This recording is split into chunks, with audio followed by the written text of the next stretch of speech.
Once upon a time, in a quiet village surrounded by woods and water, there lived a boy named Michael. He was quiet, curious, and often lost in thought. More than anything, Michael loved light.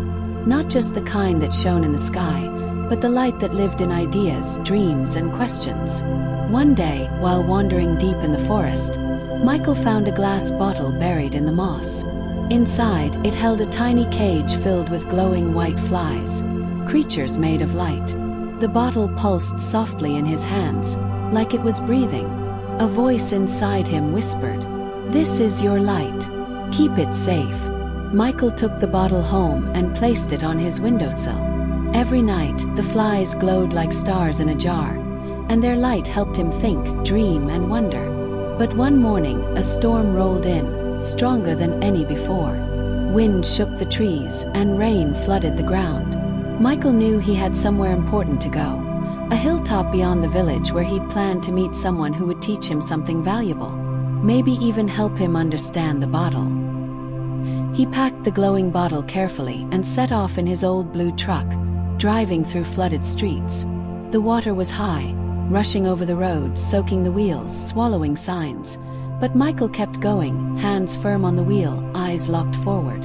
Suddenly, as he hit a deep patch of water, the truck jolted, and the bottle slipped from the seat.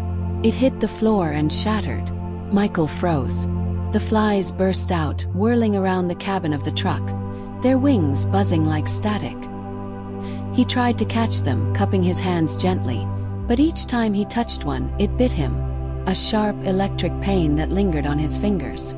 He cried out, "Please, come back. I need your light." But the flies wouldn't go. They circled him, brilliant, biting, blinding. He pulled over to the side of the flooded road, shaken and alone. Tears filled his eyes, not just from the pain, but from the realization that he'd been trying to trap something that wasn't meant to be caged. The light had helped him, yes, but he'd been afraid to let it go, afraid it would leave him in the dark. Sitting in the stillness, he whispered, "Maybe light isn't something I need to hold.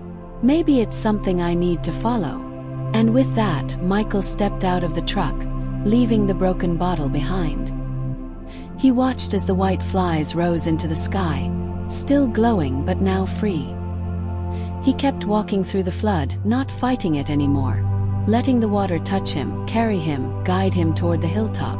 By the time he reached the top, soaked and shivering, the storm had passed. And there, in the clearing, he saw the white flies gathered around a tree.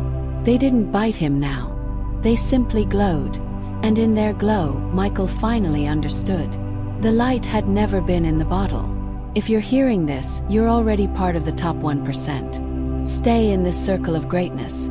Subscribe and like now, or you might never hear from us again. The light had always been in him.